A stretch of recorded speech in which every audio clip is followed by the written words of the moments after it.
Brought to you by V-Guard, co-powered by Sensodyne and Vimal. बोलो जुबां केसरी। लेकिन रोडमल नागर जी ने एक भी ऐसा काम नहीं किया है और इसीलिए इस बार जो हम माहौल देख रहे हैं बड़ी परिवर्तन की लहर है और चुनाव के मैदान के बीच में से भाग जाता है वो कायर कहलाता है। लेकिन अगर प्रत्याशी स्वयं टिकट लेकर उसको बेच देगा, जो दूसरे पक्ष के लोग हैं उनके सामने झुक जाएगा, तो कहीं ना कहीं उनका ही चरित्र खराब है। अब सिंधिया जी तो बहुत बड़े परिवार से आते हैं, ग्वालियर के रहने वाले हैं, दिल्ली में रहते हैं, तो वहाँ से चुनाव लड़े।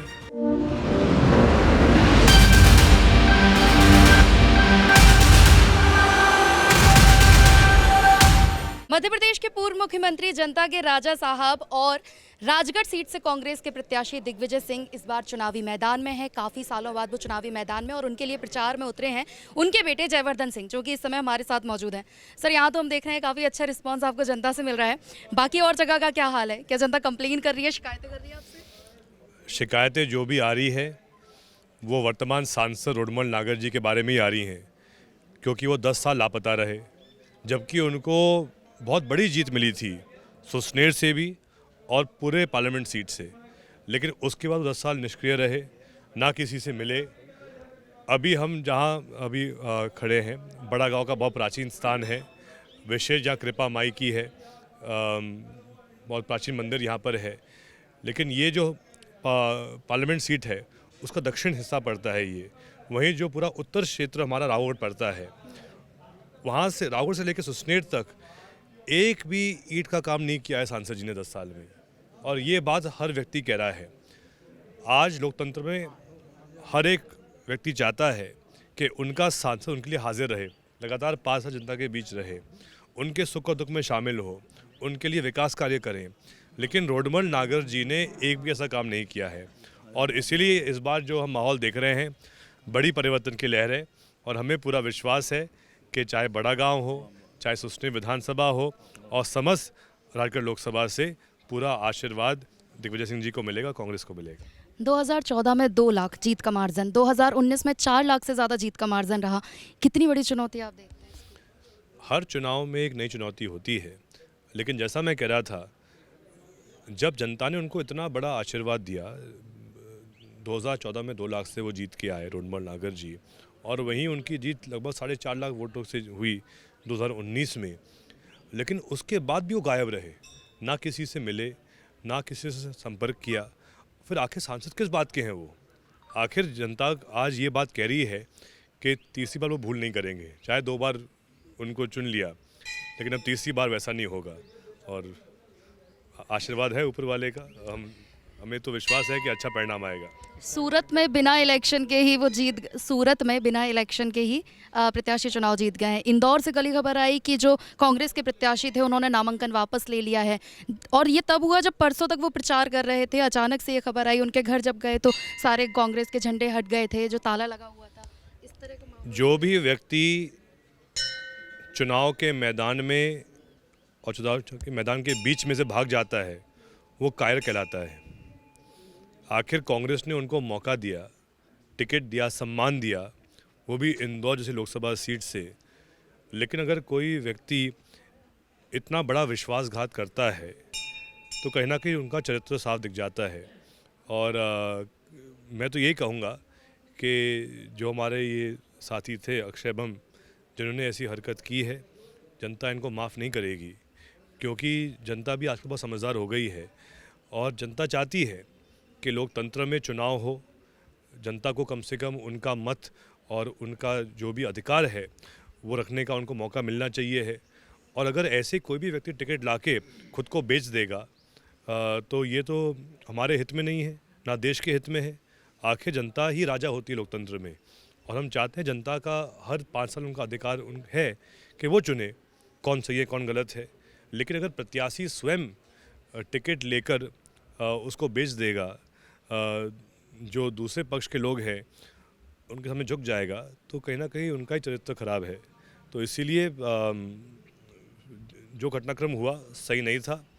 लेकिन जनता भी आज देख रही है कि एक तरफ भाजपा है जो पूर्ण रूप से छल कपट के माध्यम से, सौदेबाजी के माध्यम से राज करने का प्रयास कर रही है।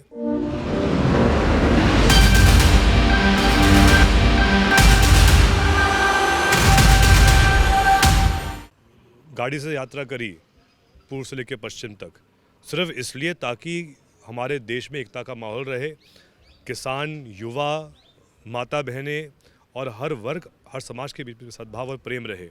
उस संदेश के साथ राहुल जी ने ये यात्रा की थी और इसीलिए जनता आज चाह रही है कि बड़ा परिवर्तन हो। अमित शाह भी यहाँ आए थे कुछ दिन पहले, कह के गए हैं कि इस बार जो है राजनीति से परमानेंट विदाई आप लोग कर दीजिए, इस तरह की बात वो कर रहे हैं। ये माननीय अमित शाह जी की हल्की सोच है। हमने कभी उनके बारे में बद्दुआएं नहीं दी। हम तो चाहते हैं कि भाई जो भी चुनाव में आए उनका स्वागत है, उनका सफल जीवन हो, लेकिन हम तो हमारी लकीर आगे खींचते हैं। हम कभी हमारे विरोधी के बारे में बुरा नहीं सोचते। हमारी सोच एक ही है, जो हमारी लकीर है उसको हम ज़्यादा आगे खींचें, और वो तब हो पाता है लोकतंत्र में जब जनता के बीच हम जाते हैं। तो अमित शाह जी की जो सोच है वो उनकी सोच है। गुना में भी ठीक ठाक दबदबा राजा साहब का रहा है, बल्कि अच्छा दबदबा उनका रहा है, लेकिन वो राजगढ़ से बाहर नहीं जा पा रहे हैं। ऐसे में आपको जिम्मेदारी दी गई है, वहाँ पर क्या आप माहौल देखते हैं? क्योंकि एक तरफ ज्योतिरादित्य सिंधिया के जो है बेटे भी चुनावी प्रचार में लगे हुए हैं, महारानी जो है वो भी प्रचार में लगी हुई है। सिंधिया जी को कांग्रेस ने बहुत सम्मान दिया, 4 बार सांसद बनाया, केंद्र मंत्री बनाया, लेकिन 2019 में जब डॉक्टर केपी यादव को जीत मिली तो सिंधिया जी ने सौदा किया भाजपा के साथ हार के 1 साल बाद, और जिन्होंने उनको हराया था उनके साथ ही मिल गए।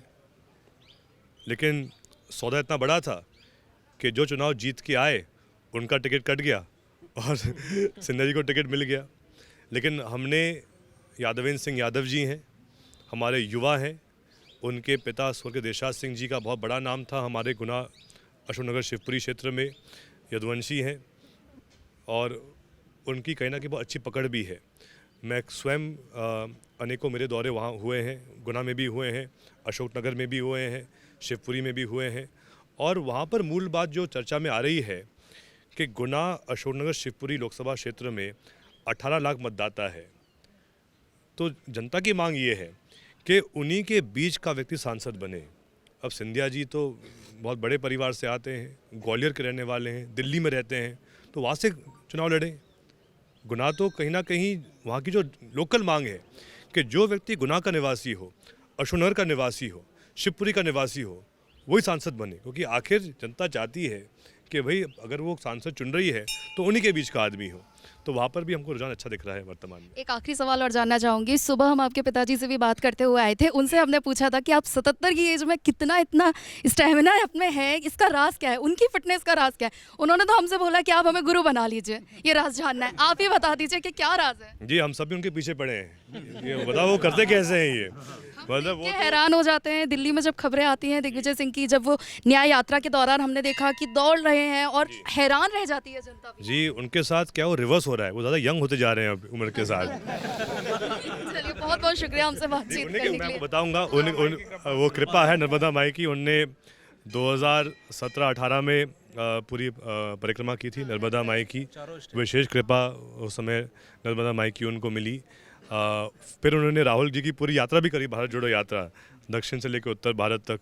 फिर जब उनको टिकट मिला तो 8 विधानसभाओं में उन्होंने एक दिन की पद यात्रा करी थी, वो भी भारी धूप में। यात्रा पे काफी महत्व उनके जीवन में मुझे जी, लगता है। वो क्या है वो ज़मीनी स्तर के आदमी है। उनका सदैव उनका पूरा जीवन समर्पित रहा है जन सेवा के लिए।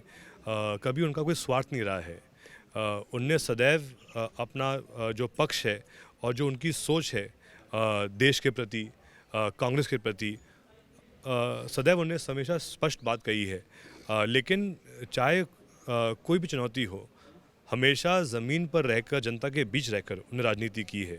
और आखिर आज जो समय है, आधुनिक समय है, जहाँ social media, Facebook, WhatsApp, Instagram भी चलता है, अनेक लोग उससे पूरा अपना प्रचार करते हैं।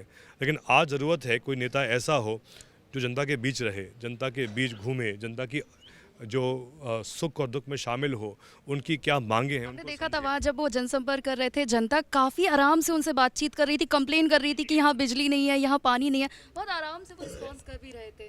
जी, बहुत नेचुरल लग रहा था, वो किसी का अपने जी, कंप्लेन वो इस तरह से कर जी, उनको हमेशा एक उनके अंदर भावना रही है कुछ अलग करने की, देश की सेवा करने की, जनता की सेवा करने की। और वो जो प्रतिदिन जो वो पूजा करते हैं, योगा करते हैं, उससे उनको शक्ति मिलती है। मैं तो उनको बचपन से देख रहा हूँ।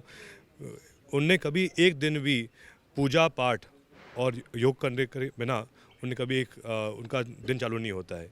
सबसे पहले वो उठकर 1 घंटा योगा करते हैं, आधे घंटे पूजा पाठ करते हैं और फिर ही वो आगे फिर जनता की सेवा करते हैं।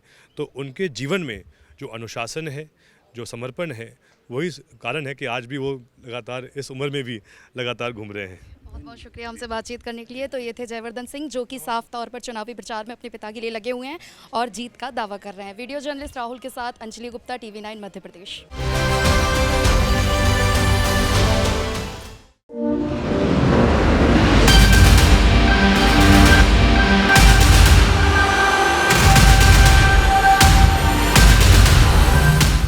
Brought to you by V-Guard, co-powered by Sensodyne and Vimal. Bolo Zuba Kesari.